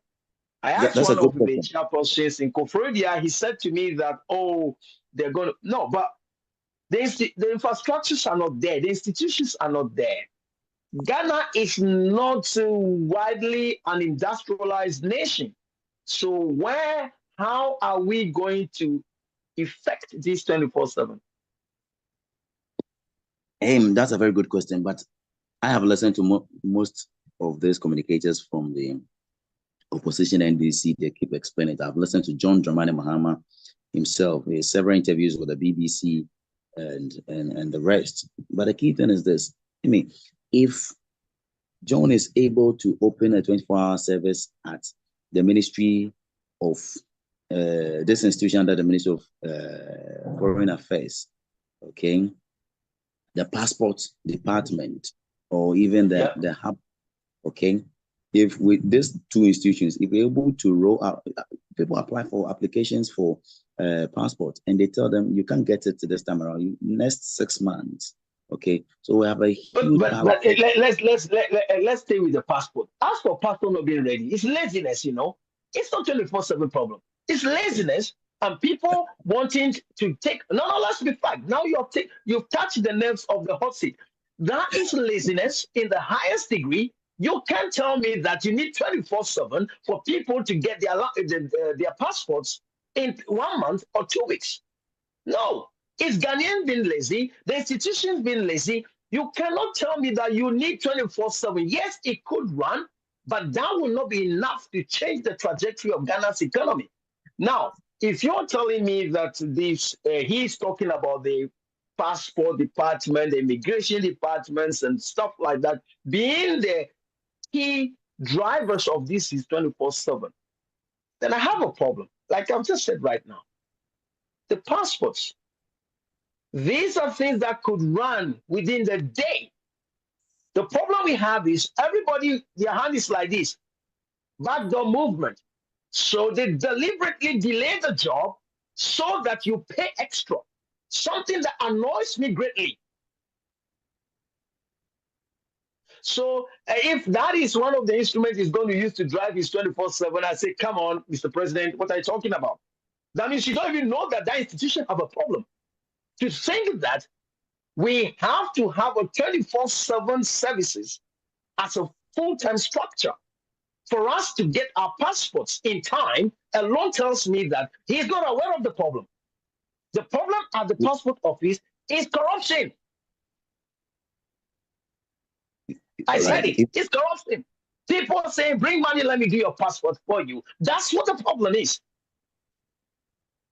So if Mahama wants to change Ghana's economy by changing that institution to 24/7 services so that passports could be ready in time, alone tells me that, sir, with all respect, but I think you don't know what the problem is.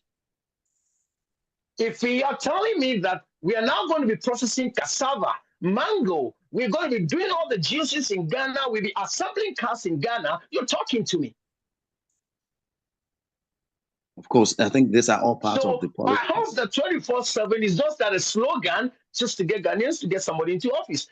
It's not like I don't want him in office. It's not like I don't want Bawumia. Bawumia, the only problem I have personally with him is when he said to me that he will take an ID card over development.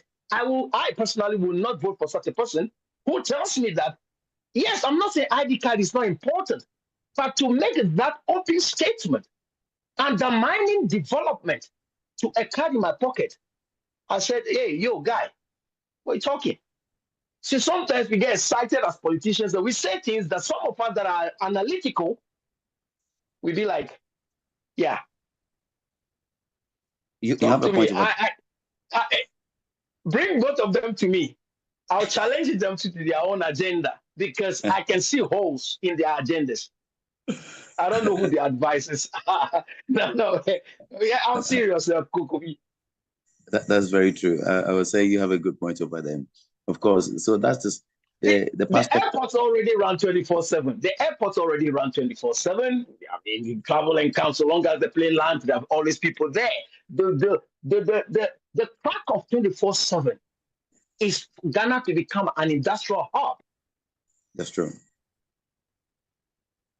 You see, when MPP came, they said every district a factory, which I am now counting. I hope to see them. see another promise right there. I hope in 24/7 is not another of such.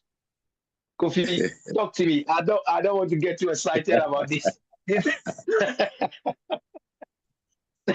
I have so much to say. I'm telling you, guys. I know. You get what I mean? Oh, come on.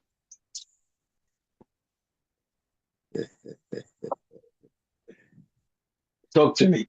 Sometimes like we are playing game. Yeah. It as well. So it's like we are playing game.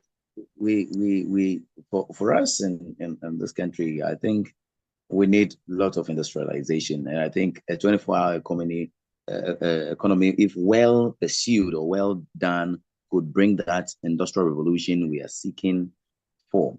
But if it is just for the propaganda and for vote seeking agenda, it will not help us. You know, like the free SHS, it started the rollout. It had challenges, and it has had several challenges from its inception till today. And I'm confident when the 24-hour economy begins, it would have its own challenges and problems. Okay, accept the fact that the passport office is inundated with corrupt practices and corrupt people, right? Like John Kufuor said, corruption is from Adam. You can't 100% take away corruption, but you can minimize it. You can get it to its minimum degree. So he launched the operation Zero Tolerance of Corruption. And we need to do more. The attempt to be corrupt as political or civil society organization or public office is very high. And that is why when one gets into such an act, there should be consequences that will serve as a lot of civic education for the others who haven't done any corrupt actions. Okay, so when you catch one corrupt public officer, you should discipline him or her to the extent that it will serve as a deterrent and a civic education for the others. Okay, if you treat them with kid gloves and you handle them, you go to court today, you go to, sometimes the case doesn't even go to court, my good brother.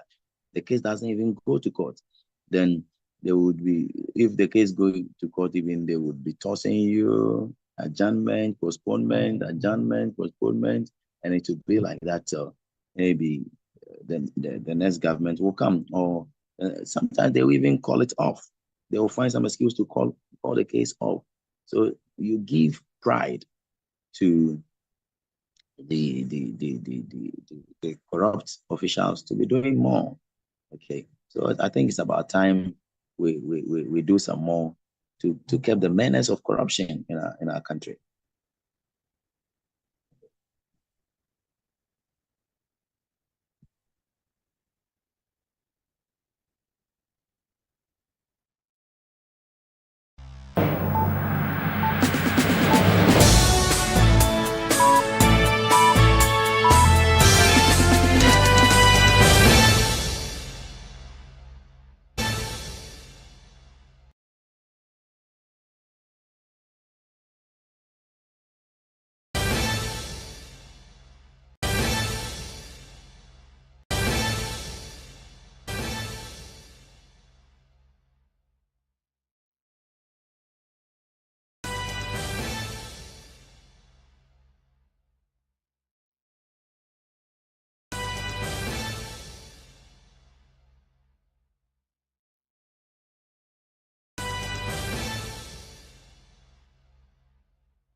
Hello, welcome back.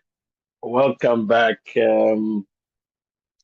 Apologies for some technical glitch there. I hope to get Kofi back online, and we will run off not long. Thank you all for being with us on the elections. If Ghana go to the polls 2024.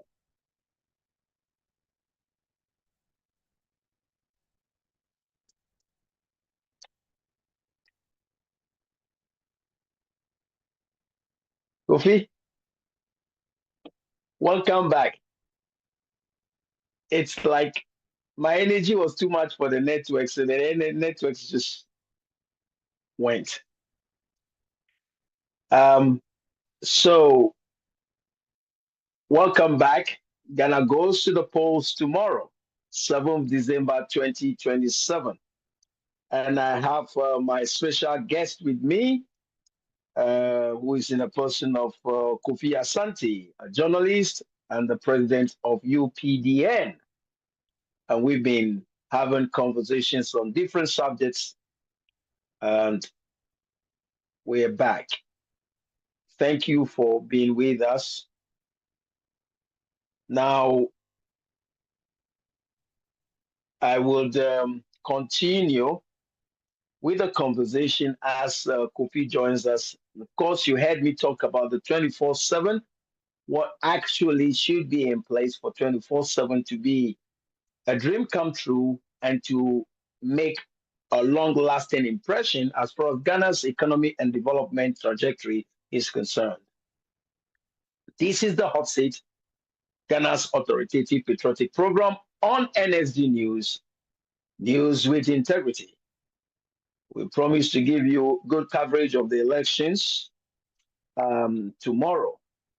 But for tonight, we're just having various subjects and delving on. Earlier on, we have the Queen Mother of Jamestown, Accra, Manye, Dr. Na Chochu Soyo, the first, who spoke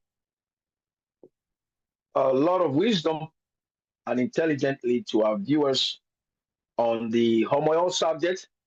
Homoyo being held in UK, and for the first time, the King was present.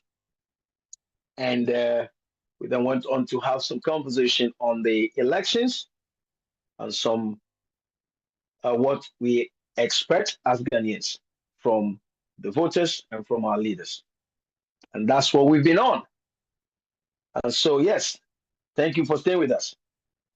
Now, we're going to be talking a little bit about Galamsey, where there are a lot of demos being made from the hot seat.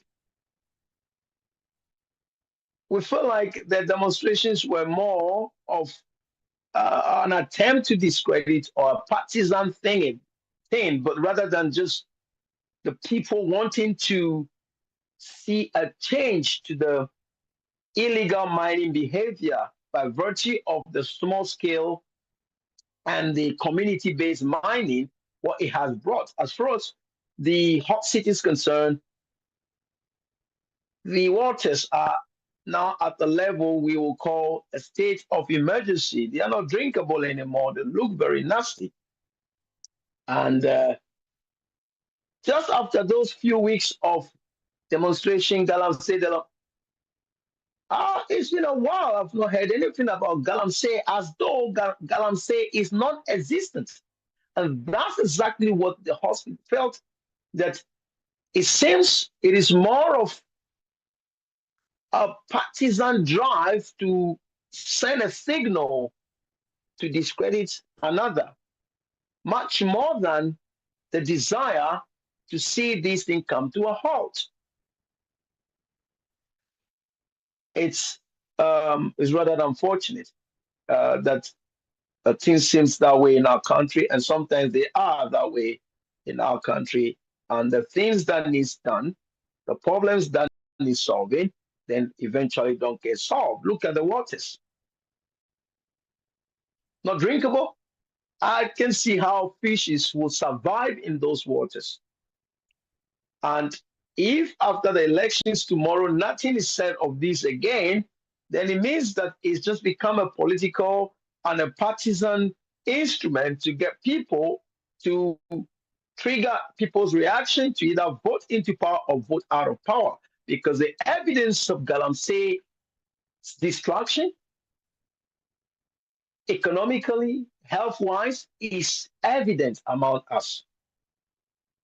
People falling sick, diseases, and the waters, even the Ghana Water Company, they are the treatment of water is said the cost has gone up so astronomically high because of the pollution, the chemicals, the silt in the water, Look at that. These waters used to be beautiful, but now look at it.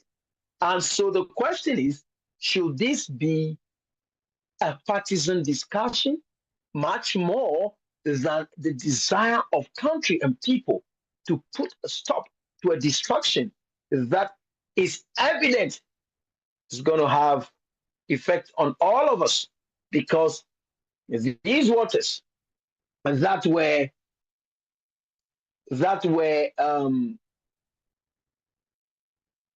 very nice and beautiful before now, as you can see, no good. You can't write home about this. Yet those responsible for this still have their certificates and they are still mining. As said before, ideally, the president should have signed an executive instrument to cancel all small-scale and community-based mining licenses, because the result of those licenses is this.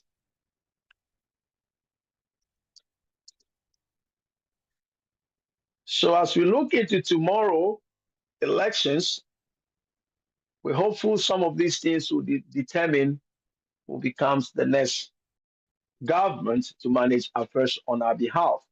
Because from the hot seat, we can't just not understand how difficult it is to curtail and put a stop to this. Understandably, from some of the interviews he held, some of the individuals in charge and driving these institutions or groups are actually party members of certain parties, and therefore they are untouchable.